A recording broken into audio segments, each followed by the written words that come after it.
Hey guys, it's Steph Davis here from flipthiswholesaler.net. I've got a brand new Q&A Tuesday video to share with you guys today. My question this week comes from Lance, and Lance writes, Steph, can you tell me what is the best way to handle calls from sellers? Do I have to make an offer right on the spot? I really want to start marketing for leads, but I have so much anxiety about talking to sellers that I'm afraid to even get started. Help.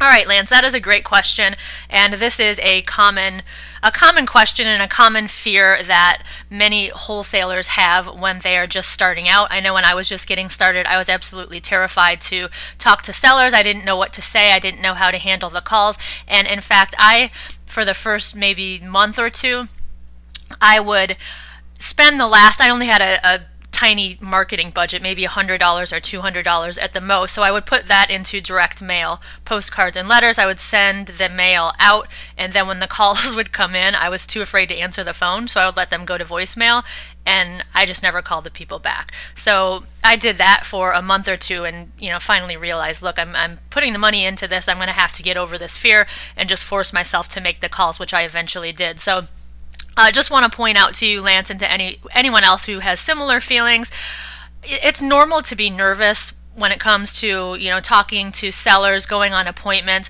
It's normal to be nervous, just like any new business or new undertaking where you're not familiar with what you're doing. You're going to be nervous, but it does get easier with practice.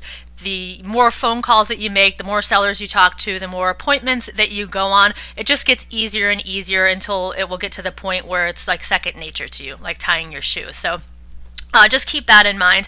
As far as your question regarding making an offer on the initial call, no, you don't. You do not have to, don't feel like you have to make an offer right then and there the first time that you talk to the seller. My suggestion when you're just starting out, and if you're nervous to talk to sellers and maybe you're not that familiar with your market yet, is to just take the pressure off of yourself. Don't worry about making an offer on the initial call, and just use that initial call to gather some information. Just let the sellers know that you just need to gather some information about the property, and then you need a little bit of time to do your due diligence, to do your homework, and then you will call them back.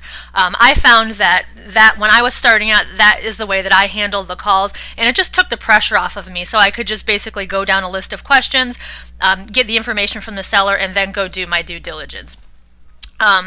So basic, you're just going to want to get some basic information about the property. Obviously the address, the bedrooms and bathrooms, number of bedrooms and bathrooms, the square footage of the property. I also always ask what the construction is, whether it's wood frame or concrete block. Ask them what condition the property is in, what repairs are needed, if any, and of course you're going to verify this. If this ends up looking like it could be a deal, and you go out and you're going to want to go out and look at the property and verify all of this information. But I also ask whether or not the property is vacant or occupied. If it is occupied, I get the information about the tenant, how long they've been in the property, how long their lease is, and what they are paying per month.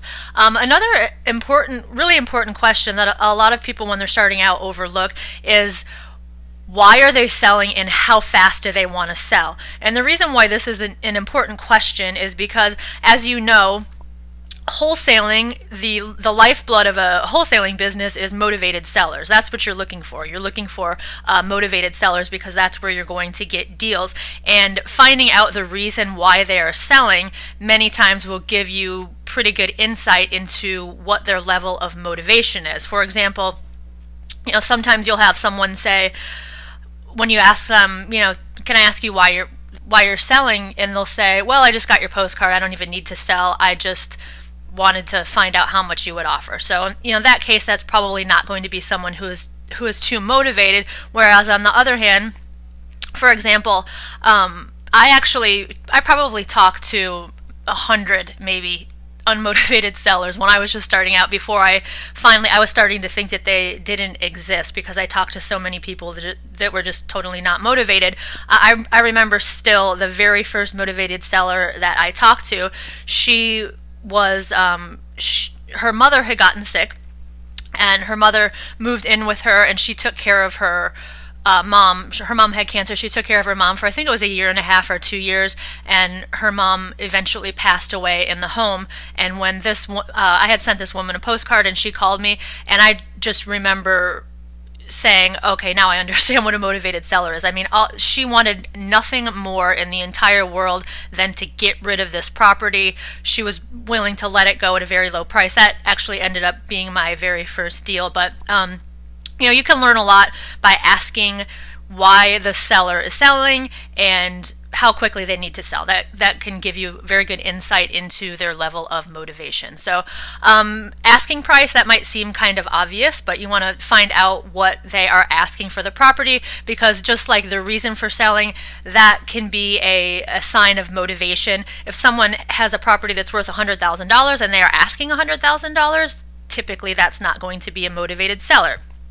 For me, one of the biggest, especially when I'm looking at properties that are listed on the MLS and I'm just, going through listings, number one thing that I'm looking for is the price of the property.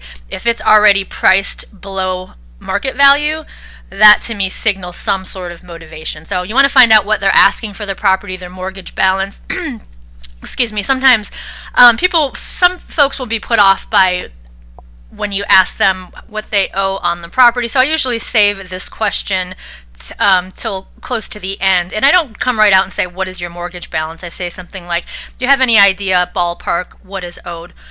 And some people will be unwilling to give it to you, and that's okay. I can look that up online and figure it out myself. But what I see happen a lot when people are just getting started, they won't find out what the mortgage balance is, and then they'll go out and spend all this time doing their due diligence and looking up comps, and then maybe go back and make the offer to the seller, and the seller will say, well, there's no way that I could sell it to you that low because I owe way more than that on it. So that can save you a lot of time, or it will save you a lot of time, just to find out up front what the sellers owe.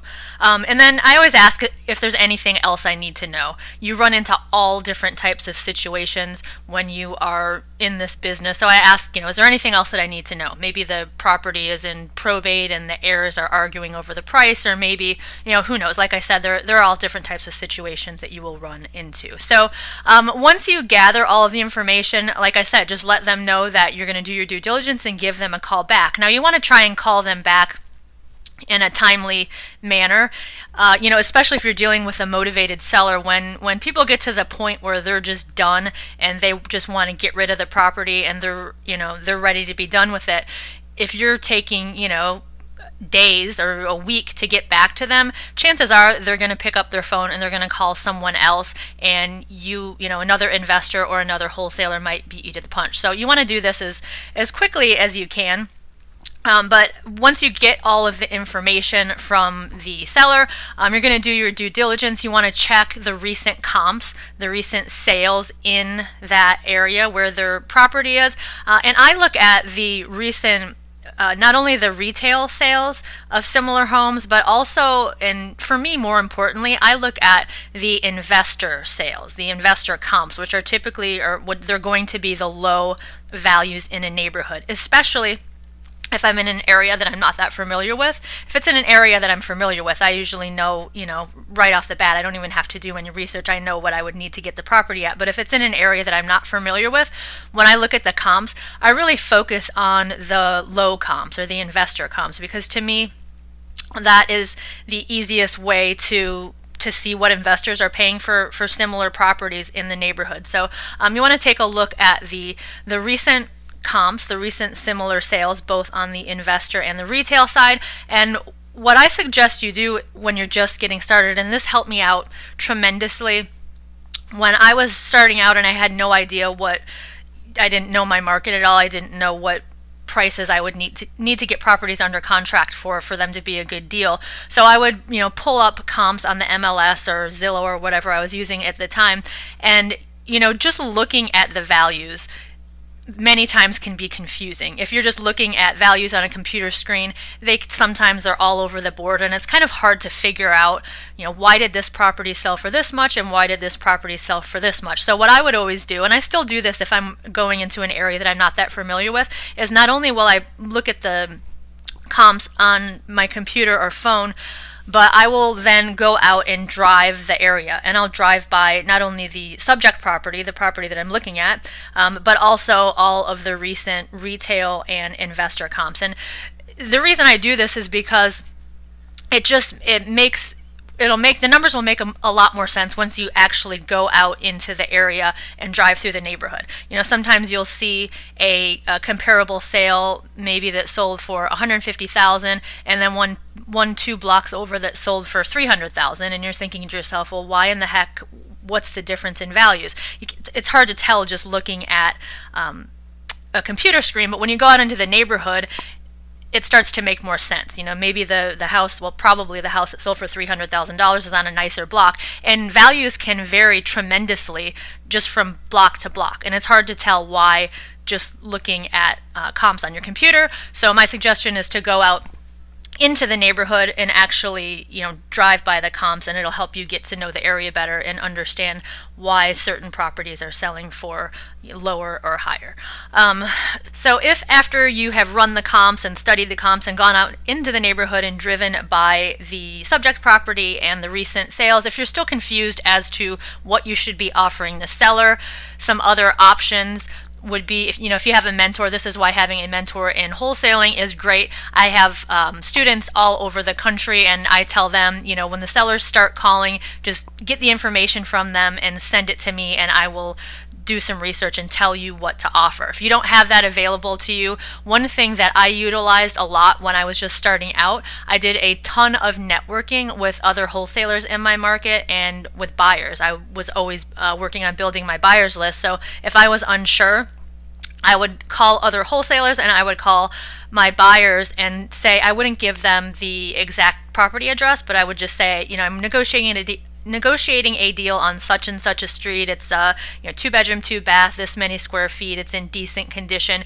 Can you give me an idea, ballpark, of what would be a number for this property that you would be interested in buying it at? So that can be very helpful too, working with other wholesalers and buyers, especially when you're learning a new market. I still do that. If I get leads that come to me from outside of the area, I'll go in and I'll try and find some investor sales, some recent investor sales, see if I can hunt those investors down and just give them a call and run the deal. And again, if I don't have it under contract, I don't give them the specific property address, but just run the deal by them to try and get a better idea of where my number should be, so I'm not just guessing. So once you've done all of that, and once you have a handle on what the values are in that neighborhood and where your offer should be, at that point then you can call the seller back, and if it looks to be a promising lead, set up an appointment with the seller to go out and look at the property. So Lance, I hope this cleared things up a little bit for you, and I hope it helped maybe ease your anxiety over talking to sellers